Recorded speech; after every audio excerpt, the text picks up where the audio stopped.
naka 7 years ka sa dati mong employer, higitan mo pa dito sa employer mo na to.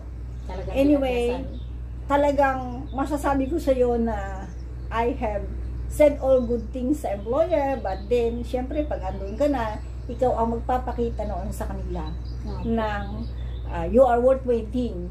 At saka, ganito kasi yon sa mga employer kasi, pagka may edad na, iniisip nila yung health ba, gano'n. So, worried din sila kasi ang hospitalization sa Singapore is very expensive. At saka, syempre, they are hiring a helper to help them, hindi magiging burden, di ba? Dapat ay magagawa mo yung dapat gawin sa family nila.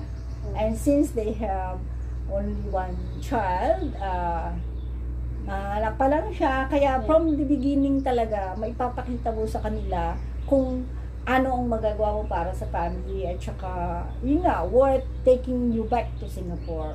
Kasi, it's really like, it's a risk para sa employer na kumuha ng ganong edad. Lalo pa, syempre, it's not cheap naman to take in from Philippines to Singapore. Kaya, prove yourself na worth.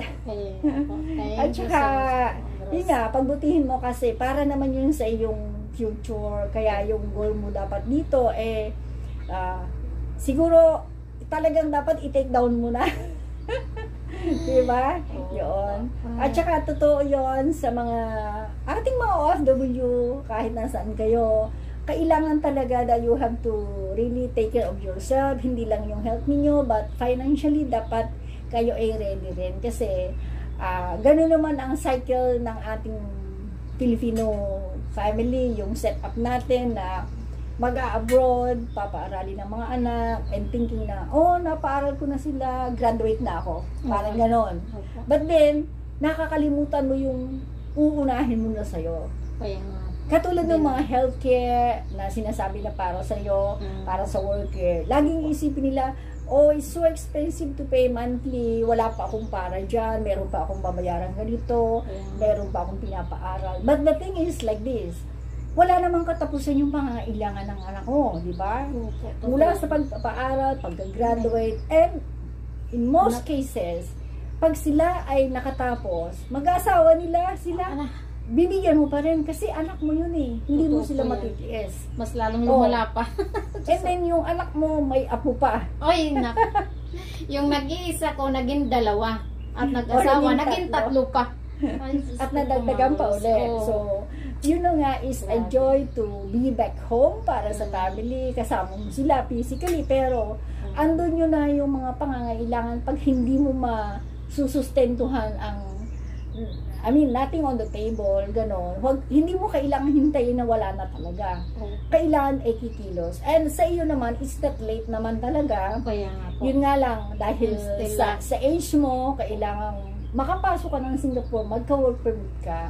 So, I hope that mahaba pa ang iyong pagtatrabaho, di ba? Para yun namang goal mo para sa sarili mo ang may save mo. Yung sakripisyo mong gagawin is para sa sarili mo. Diba? So, kailangan lang ay balance yung nag-work ka. Hindi mo naman kailangan na, yung sinasabi mo na, okay, dati ganun ako, ngayon ay ganito. So, kung saan, in moderation. At saka, yung gastos dati. Bawasan. Kung nagastos dati ng 200, kailangan kung aari ngayon, 50 na nga lang. Kailangan isip mo na talaga. Kung malaki kang gumastos ng ngayon, kailangan bawas na.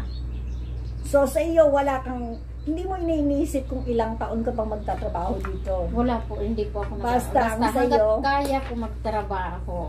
Hanggat kaya magtrabaho. Magtatrabaho po talaga. So, ang sagot doon, kailangan you have to take care of yourself para maging strong ka, para mas matagal pang servisyo. At saka, yun nga, para sa sarili mo, gano'n. Ano naman ang iyong mai-share sa mga kababayan natin? Sa naranasan mong gano'n? Ano ang mga lesson na pwede nilang ma-pick up sa iyong experience? Ano ba? So, you have worked for almost 12 years. Ilan na naging employer mo? Yung aking 12 years, sa ano naman, yung aking 12 years, almost 12 years dito sa Singapore, wala, mostly naman, finish contract po ako.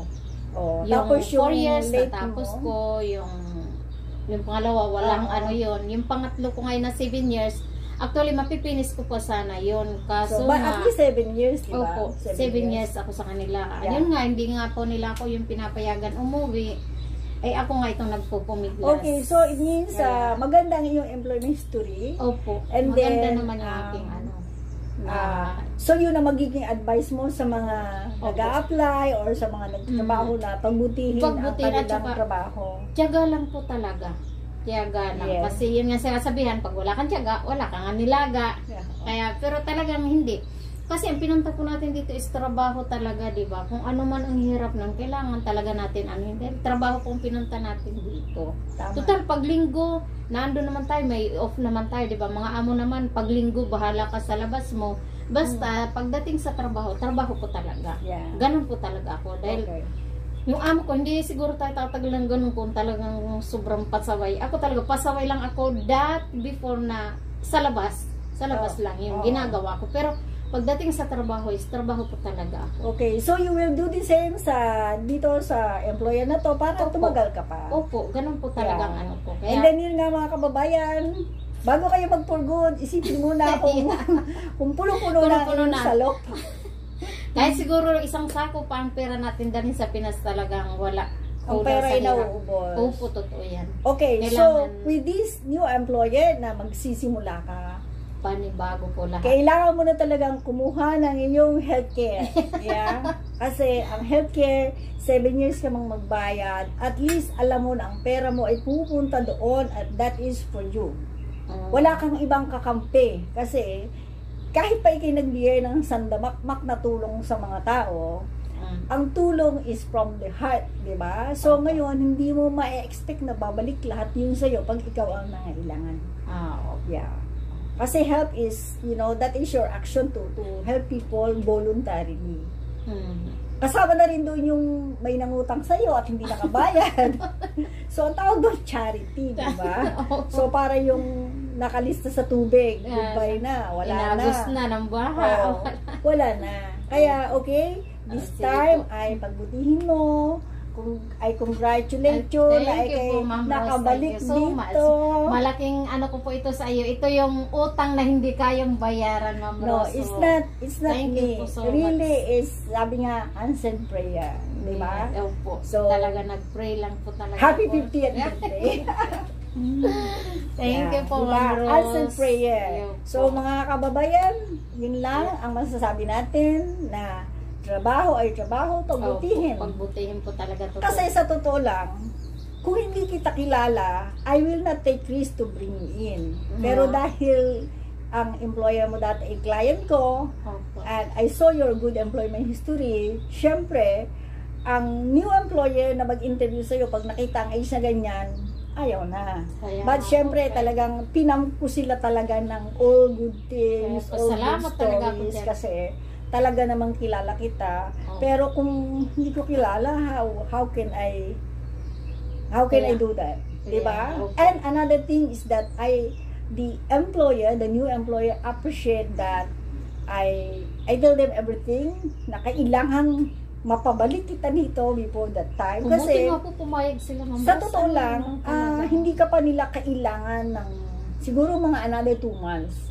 So ba, I told them honestly na I need to bring in, I need to process your work permit before you turn 50. So that is the first ever wish na pinagtulungan natin. Kasi, di ba, hindi, kahit pa gusto ko, kung yung employer is hindi, I cannot do anything.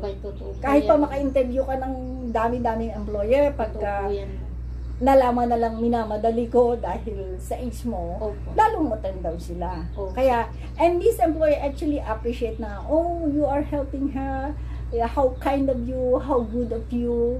So, if kung hindi ko yun masasabi sa kanila, it means to say, may doubt ako sa'yo. Pero alam nila na I'm investing this kind of, alam mo yon, nagsabi ako sa kanilang honestly na gano'n. Ibig sabihin, kung ako'y may trust sa'yo, magta-trust din sila sa aking mga sinabi.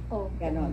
So, good health, and good success para sa iyo and this new employer. Okay? Yes, Ma'am Rose. Okay, so Thank you so much. here is the channel OFW Matters. Kailangan nating makausap ang mga katulad niya na may mga experience na meron tayong kapupulutan ng aral. Diba? Kung nakaka-relate yung iba, minsan meron silang doubt, ano bang gagawin ko? Ganito ang aking situation. So, para sa inyo, mag-comment lang kayo below, share, subscribe sa ating channel para marami pa kayong mapanood na mga kababayan natin. Okay? Bye! See you! Thank you po, Ma'am Rose. Bye-bye! Ayun na, naka. Louder, kuya.